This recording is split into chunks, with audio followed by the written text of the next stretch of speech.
Welcome back to Apex Sci-Fi. In the animal kingdom, speed is king.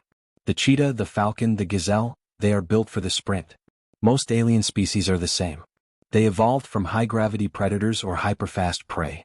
They move like lightning, strike with precision, and then they need to sleep for 6 hours. To the rest of the galaxy, the human is a slow, clumsy creature. We can't outrun a hoverbike. We can't leap over buildings. We are, physically speaking, unimpressive. But we have a secret. A biological glitch that makes us the most terrifying predators in history. We don't hunt with speed. We hunt with time. We are persistence hunters.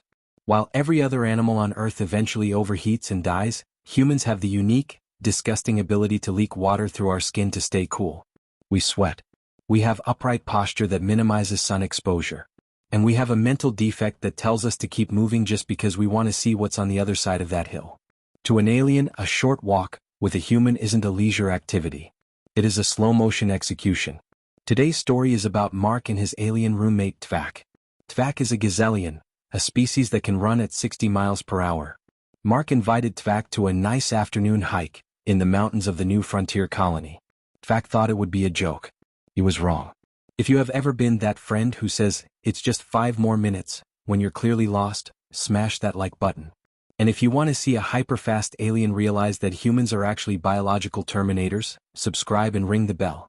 Don't forget your water bottle. Tvak stretched his 4 powerful legs. His muscles were like coiled springs. "You are sure about this, Mark?" Tvak asked, his translator clicking. "This hike is only 12 kilometers? I can run that distance in 10 minutes. I will be waiting at the top for a long time." Mark adjusted his backpack and took a sip of water. "It's not a race, buddy. It's a hike. The elevation gain is about 1,000 meters. We'll just take it steady." "Steady?" Tvak scoffed. "Your species is so slow. I shall see you at the summit." Tvak took off. He was a blur of silver skin and muscle. He sprinted up the first 2 kilometers in record time. He was enjoying the wind. He was enjoying the glory. But then the trail got steep. Tvak's internal temperature began to rise. Gazellians, like 99% of the galaxy, don't have sweat glands. They cool down by panting and resting. At the 4-kilometer mark, Tvak had to stop. His heart was racing. His lungs were burning. He sat under a tree, his tongue hanging out, waiting for his core temperature to drop. 10 minutes later, Mark appeared. Mark wasn't sprinting. He was just walking. His face was a bit red and there were dark patches of sweat on his shirt, but he was breathing normally. "Hey, Tvak." Mark waved. "Nice spot. You okay?" "I am cooling," Tvak gasped. "I will catch up in a moment." "Cool," Mark said. "I'm gonna keep going. I like to keep the momentum." Mark didn't stop. He just walked right past the fastest creature in the sector. Tvak waited 5 minutes, then sprinted again. He overtook Mark easily. "Ha!" Tvak yelled as he flew past. "The rabbit wins again." But 2 kilometers later, the heat hit Tvak again. He felt dizzy. His muscles were cramping. He had to stop again. He collapsed on a rock, his chest heaving. 5 minutes later, the thump-thump-thump of hiking boots returned.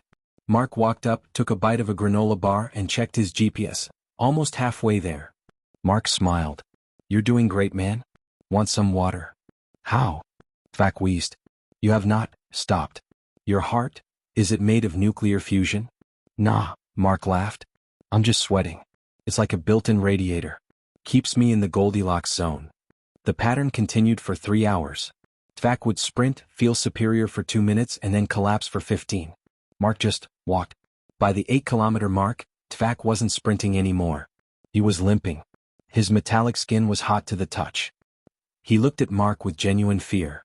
"Mark," Tvak whispered as the human walked past him for the 5th time. "Why do you not tire? The prey is not even in sight. There is no reason to continue this torture." "I just want to see the view from the top, man," Mark said. "It's about the journey, not the destination." Tvak watched Mark's back disappear around a bend. To Tvak it was a horror movie. No matter how fast he ran, the slow man always came back. He was inevitable.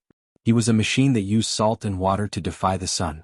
Tvak finally reached the summit an hour after Mark. Mark was sitting on a ledge, eating an apple and looking at the sunset. He didn't even look tired. He looked like he could do another 10 miles. "You made it." Mark cheered. "Beautiful, right?"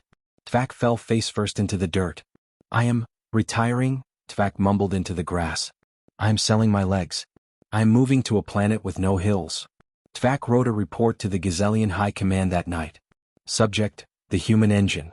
Warning, do not engage in long-distance activities with humans. They do not have a stop button. They use their own fluids to cool their engines while they move. They are not sprinters. They are the heat death of the universe in hiking boots. If a human says, it's just around the corner, they are lying. They will walk until you are a skeleton, and then they will ask if you want to go for tacos. This has been Apex Sci-Fi. We might be slow, but we never, ever quit. If you have ever survived a moderate hike with a fitness enthusiast, hit that like button. You are a survivor. Comment below. What is the longest you've ever walked just because someone said, it's not that far? Subscribe. And remember to hydrate. Keep moving.